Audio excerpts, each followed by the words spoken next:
I'm Eric Gustafson, co-owner of Blood Moon Pictures. And I'm PJ Starks, the other owner of Blood Moon Pictures. Right. And we are filmmakers out of Owensboro, Kentucky. We've got 3 feature films under our belt. Actually 4. We just finished our 4th one, but it's not out yet. Hopefully it'll be out sometime this year. We have multiple screen. They're Right on, streaming. you see that right on back a there? You bunch can of see everything. bunch of different platforms there that you can see: Screenbox, Tubi, Apple TV, and more. There's actually more than that. And most of them are free. Some of them you do need a subscription, but most of them are free. Right. So New Year's Eve, that's really been the thing that you guys have been talking so much about. All the articles, we got Vainglory, we got all these places like coming to you guys for this. What gave you the idea for this, New Year's Eve? It's the interesting thing is when we were making Volumes of Blood horror stories, the one segment that really was, I would say, the most fun to make was the Christmas segment. So I told him, I was like, hey, we should do a Christmas movie next. Well, that spawned the idea for 13 Slaves Till Christmas, which we ended up doing.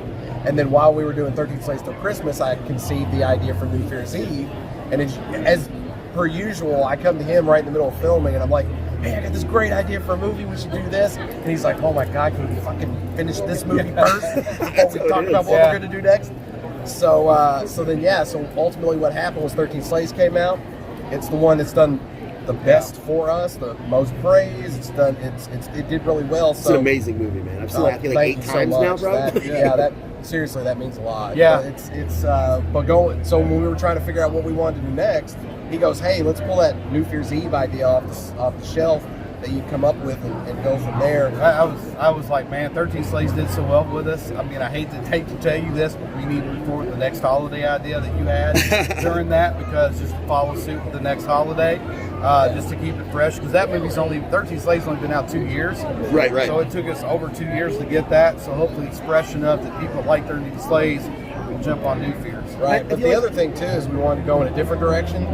We'd done anthologies up to that point, so we decided instead of another anthology, let's try to challenge ourselves and do like a single narrative feature. So that's why it's not an anthology. And I guess the holiday horror thing, like, to be honest, we've had things going for a while. We have Thanksgiving now. Yeah. You know, the usual Christmas stuff, but like, you guys did a Christmas movie, but the New Year's movie, there's not really a New Year's movie. And at best, I think for Easter we have Critters. At best, like that's the big one. Right. And even then, it was Critters 2. Yeah, Critters 2. But like, I just watch all of them because, like, I can't. Yeah, no, you got OCD. If you watch one, you got to watch them all together. Yeah, I'm sure. Like after that one does well. We got the Columbus Day Massacre. Okay, you guys heard it here. That would be awesome. We did joke around about that. Joking, but we did talk. There's something sort of like that. But yeah. Actually, I was thinking earlier we should do like I know we're white, but we should do a Black History Month slasher film. Yeah. I don't think that's been done. I know they did the back of it. Yeah, they did it recently. I don't think that's racist. It's creative. No? It is creative. It is creative. You'll probably have to cut all that out. What about Arbor Day the musical? There you go. Well, we've got slasher musical. I would love to do a musical. Seriously, we would love to do a comedy as well. Well, and that's the funny that he brings that up. Yeah, and so going into New Year's Eve, originally it was supposed to be all atmosphere, straightforward horror film. Right. But when I sat down and started writing it, it became something like totally different. I'm a big Kevin Smith fan. Me too. He's a big inspiration of mine. So I'm very talky with my dialogue because of that. And then on top of it, I have a hard time not injecting humor into the dialogue. Yes. So when I got finished writing, and I could get all artsy-fartsy about it and say that, like, when I'm writing, it's almost like the characters take over and they write themselves. It's almost not even you anymore. But, like, the two leads is essentially me broken into two people. So there's the crazier side, like the side of me that makes those jokes that are probably going to get me canceled now that I've said we're going to make a Black History Month. But then there's the more straight man side of me, right? So, but ultimately it became very comedic. Of course, it was relegated to the dialogue, not very slapsticky.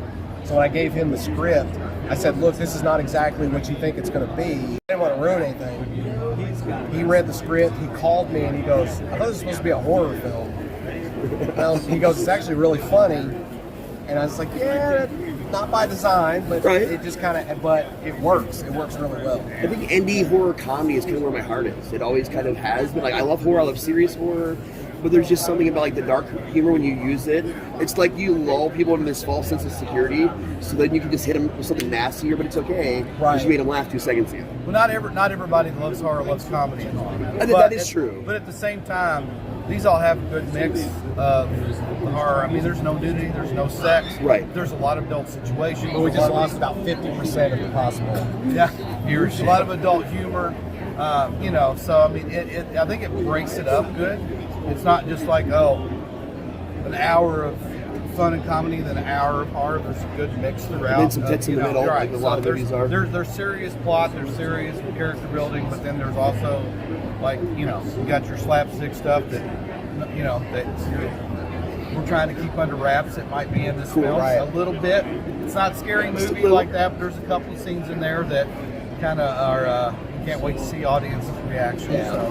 Well, to branch off of that a little bit, when Jeffrey read the script, so Jeffrey Reddick created the Final Destination franchise. He's an actor in the movie, producer on the project.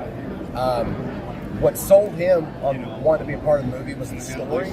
But after he watched the film, one of the things he told me was, he said, one of the things I love about this movie is that, because Eric and I grew up on, you know, Mel Brooks and the American Pie movies, a lot of the 80s, 90s, and early 2000s type comedies, the stuff that a lot of people are afraid to make now because it's considered offensive, which, and I get that.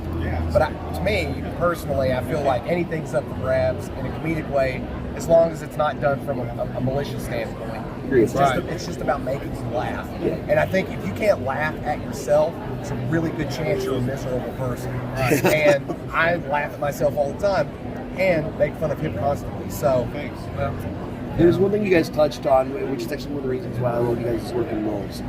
You don't go for all the nudity, because when I was growing up in filmmaking, you were told if you don't have tits, it doesn't sell. That was big in the 80s to the 90s. I was still hearing that when I was still filmmaking in the early 2000s. What made you guys make the decision to not go in for all of that? Well, I mean, I think that's important. It was never anything that he and I sit down and I'm like, hey, we need to have, you know, a shower scene here or a sex scene. That was never really brought. It was never. He and I agree that unless there is a need for it that has to do with the plot, like if it's a killer, you know, going in the shower after a girl, well, then it makes sense. But just to be people having sex or a girl like changing clothes in front of a mirror because somebody's looking in, you don't have to have that. That's not going to change the plot. And it just, we also, his wife, my ex-wife at the wouldn't time let it happen. was one of those, like, you're not standing in a room with a naked girl, yeah, right, or I'm out. If you know the full story of why I got divorced, you know why that's an ironic thing. But I mean, I'm not opposed to it, but there's never been a situation where I felt we needed it. I mean, it was the norm, and like all the stuff, you know, it's like, oh, there's a sex scene, oh, there's like a girl's in a shower, a girl's in a bathroom, or girls getting dressed. There was always that cliche of that in all these horror movies, and I get it, but that's the norm. Well, you don't have to be the norm. Exactly. You know? But if it fits for what our script is, then okay, maybe we'll do it. And the reason it's become the norm is because at the time, like in the 80s, there wasn't the internet with gazillions of free pornography. Also right? true, yeah. So if you wanted to see boobs and naked girls and sex, you went to the Skinemax theater, and video. and where it would fit gratuitously in terms of like a film, horror seemed it was the right avenue, right? So when you went to the movies, you pretty much suspected you would get a chance to see that, and there were people who, because sex sells, yeah, they're going to be able to go to a horror film. Right. So, but now, and this is, once again, this is like a personal feeling, regardless of how my ex-wife felt about it. You know, I would rather see a really grotesque, elaborate kill than another set of boobs, because at the end of the day, I'm not saying I don't like boobs, but if I want to see that, it's all over Pornhub, and I don't have to have a subscription. So for me, I don't feel like you need to necessarily watch a movie to get that, right? You don't need to have to wade through all the plot just to finally get that. You get, 6 to 12 minute whole sections for nothing on Pornhub.com. X videos are rented. Yeah, and I don't care if I'm watching a horror movie in sex movies. I don't care, and I'm not against people that are doing it. Yeah. It's just never been anything that we've like. Hey, do we need a sex scene here? Do we need a shower scene here? Do we need girls changing clothes? It's just never been part of a plot but it's like, do we need to do that so we can sell more movies? It's never been a conversation over 10 years together. We probably need it to sell more. Have any people even asked you this question before, really? Like, do you get asked about this, like, why you don't, like, we may have indirectly, but not like in an interview. Like, it's more like, have you ever thought about doing it? Not like why you haven't. Okay. But it occurs to me is like in my horror novels and the movies I've written, I just, like you guys said, the plot is not moved along by it. And to be honest, as long as we've been doing this together, we've networked with enough actors and actresses. We know what they'll do. We've been I'll do that. I'll do that. I'll do that. We know that we got guy actors and girl actors. They'll do same sex. They'll do nudity. They'll have a sex scene. They don't care. They've done it. They've done it in other films. But and we've used them, but we've used them as just an actor, not because they'll do that because we haven't done it. So the last question we got for you guys is advice that you would give to upcoming filmmakers, like one or two things that you would just want them to know before they got started. Don't give up. If it's your passion, don't stop. You're going to hit walls. You're going to hit pitfalls. You're going to have people that are going to try and knock you down. You're going to have other filmmakers that might kind of step on you.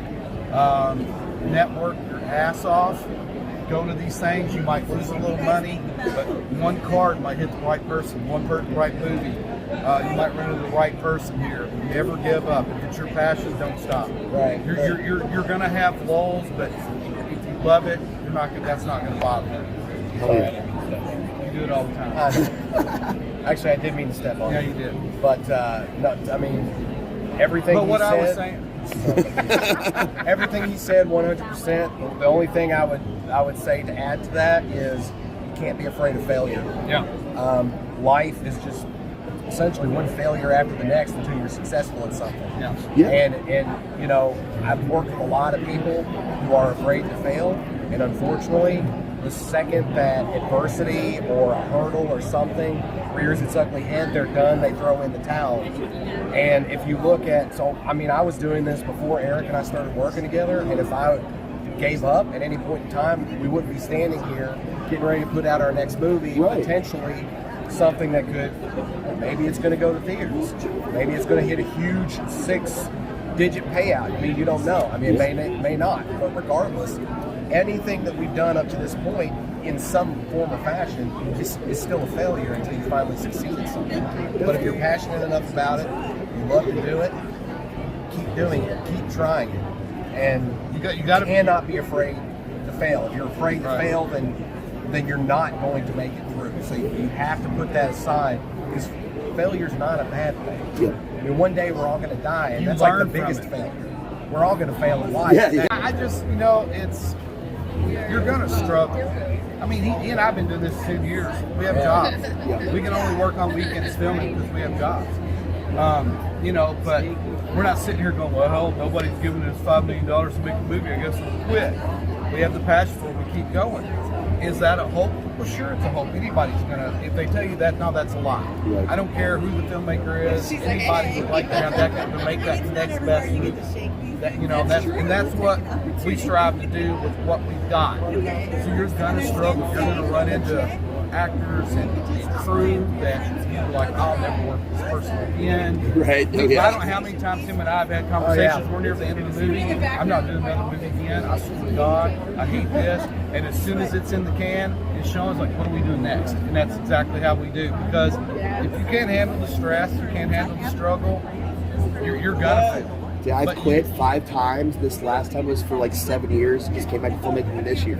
I gotta have breaks, and life changes, family, new families. And those things are, and those things are going to get in the way. I mean, unless you're independently wealthy, and you have the direct time and resources to be able to do this stuff nonstop. Those things, it's all about management. You have to manage your life, and you also got to have the support of the people in your life too, like our wives and fiancés. Because if they're not giving it, you're going to struggle even more. 'cause, Right. You know. Tension, Well, stress. Yeah. and that also is an extension of that, the people you work with. Yeah. You have to find the people that are passionate about this, the people Indeed. who want to do it, the people who are just like you, who are thirsty to do it. And the other thing is, you can't just do this for a paycheck, because if you were just trying to do it for a paycheck, and we know a bunch of people that do that, we do more than they do. And that's because they're looking at it as dollar signs. And I mean, do we want to make it a living doing this and make tons of money and all that? Sure, absolutely. We'd love to do that, but that's not what it's about. It's about doing it because we love doing it. Passion first, business second. Right. Yeah. Rock on, So we're guys. probably going to die poor, is what we're saying. But poor of finance, not poor of friendships, Right, family not poor of experiences. passion and spirit. Yeah, And going on that what he was talking about, cast and crew, we have been so damn lucky with the people that we've networked with and we've met that have come on and helped us. Yep. And as along, like, hey, you did that, can I help with your movie? Yeah. And we just ran into we've been so lucky with cast and crew. The word he's looking for is blessed. Yeah, there you go. Regardless of how you feel about Yeah. things spiritually, it really is. Oh yeah, it is.